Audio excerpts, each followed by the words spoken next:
با اپلیکیشن گلگیفت از هر جای دنیا که هستین، هر کسی رو که دوست دارین بی بهانه خوشحال کنین.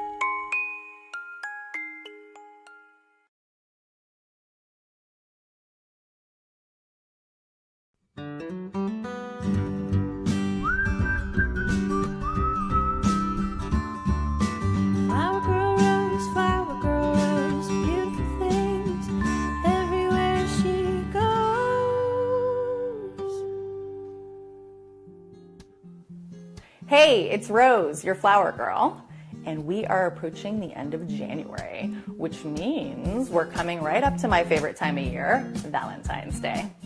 I love putting together beautiful arrangements for people's loved ones, but today I want to showcase that you too can go to your local grocery store, pick out some ingredients, and put together your own personal piece of perfection for your loved one.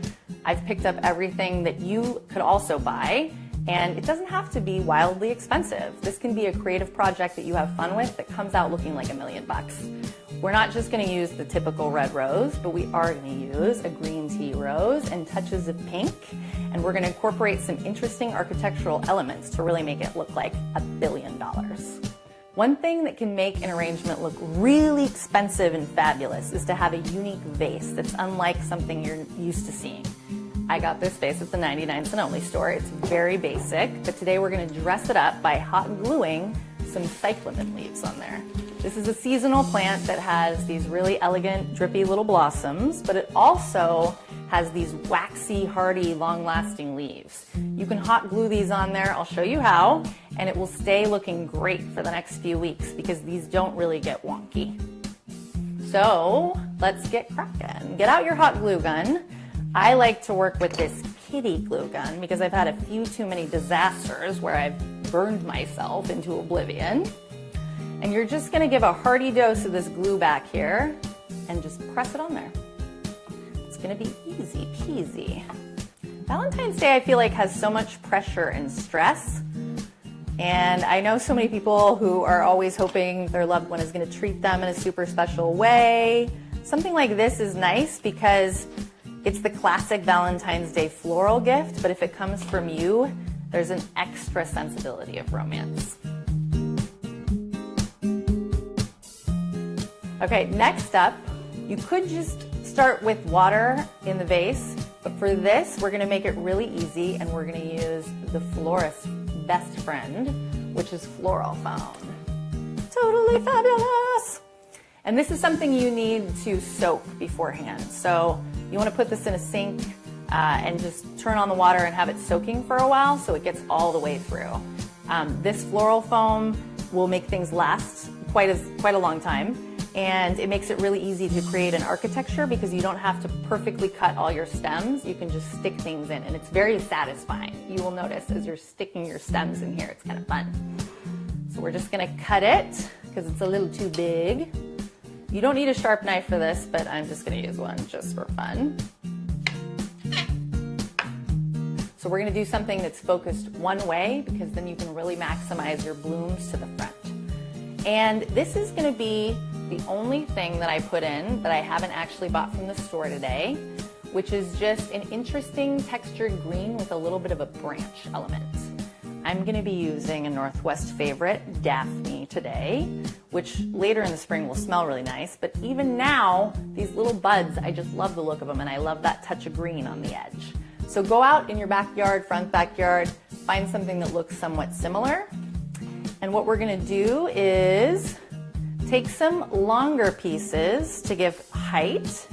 And you want to put these, if you're doing a tall arrangement like I'm going to, in the very back, because this will be valuable real estate in the front that you're going to use later on for the blooms.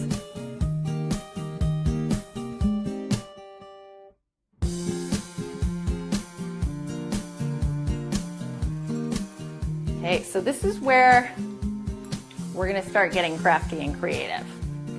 I want to take things like this and some other of the bear grass that we're going to use later and some of the leaves and weave them together to create a new shape, which will really modernize your arrangement.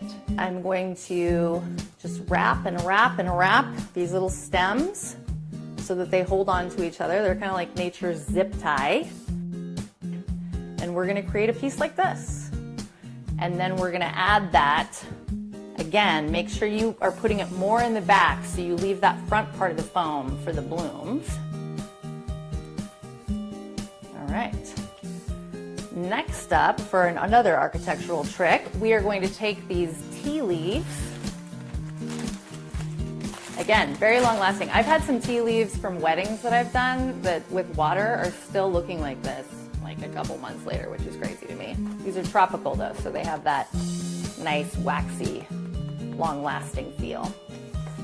And what I'm going to do is turn this into this with some staples. I kind of like that ribbon effect of the way this looks when it's curling out like that. So all you're going to do for this, let me get this aside so it's not a visual booby trap here for you. We're going to take this and we're just going to curl it around, curl it, curl it. You might have room for 3 curls, but I think probably 2 is best because you want to be able to have it be strong, and 3 might be a little too much, it might pop out. Then you're just going to take your at-home stapler and get in here, staple it up. And you might need a few, and you want to staple along the sides here, but also staple right in the middle so that it will hold tightly. If it comes undone, no big deal. Just roll it up again to a new place and staple it again. You do want to staple the inside because if you come out and staple this side, you'll be able to see those staples, and it's nice to have those hidden. So here we go. We got a couple little ribbon-like effects. If you wanted to go even further, you can take a knife and run them down to create these little feathers that are kind of coming out a little bit. Kind of interesting. So now that you've got your basic frame, which is extremely important because that's going to make everything look lusher, bigger, better, now you can move into the blooms. And we're going to use roses. These are the quintessential Valentine flower. You can also pick something else that's the same basic shape. So if you're a fan of the Gerbera daisy or you're a fan of lily or something like that that has a round shape, you can use that too. But today we're going to use one of my favorite roses, the green tea rose, which I love for the little bits of pink around the side. Let's set this here. And for this, you could intersperse roses if you like, but I want to just clump them together to really showcase the individual rose. If you can, I always encourage buying local roses. They might be a little bit more expensive, but they're definitely going to have more of the smell that we associate with roses. A lot of the roses that we use these days are from South America. They're gorgeous, they're inexpensive, but they don't quite have that smell because they've been bred out of them a little bit. So a local garden rose can be an extra special, though slightly more expensive touch, but worth it.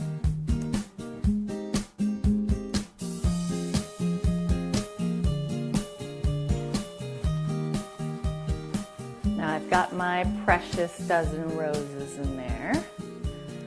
Okay, now we're gonna do the pop of color.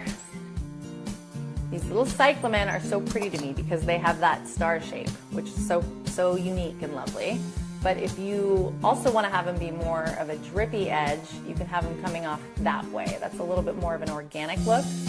I'm going to do a few each way just so we showcase what they really bring to the table.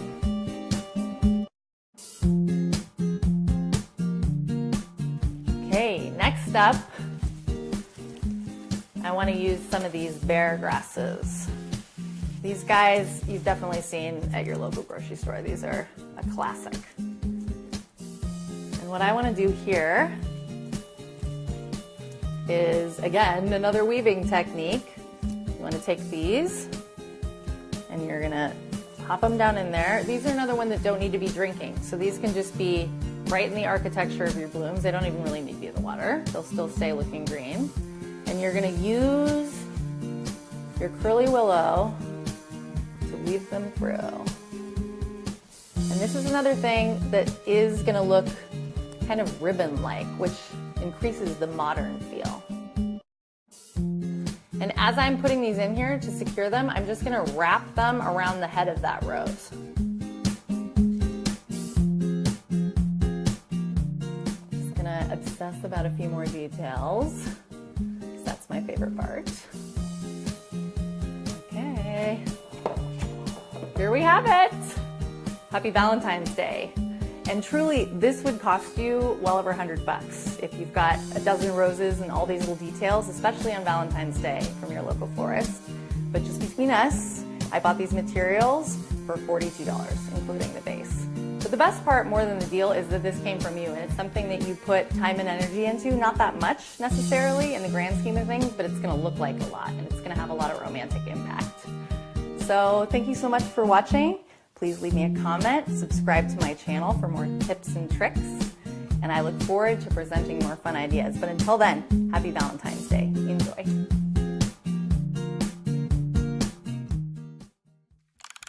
با اپلیکیشن گلگیفت از هر جای دنیا که هستین، هر کسی رو که دوست دارین بی بهانه خوشحال کنین.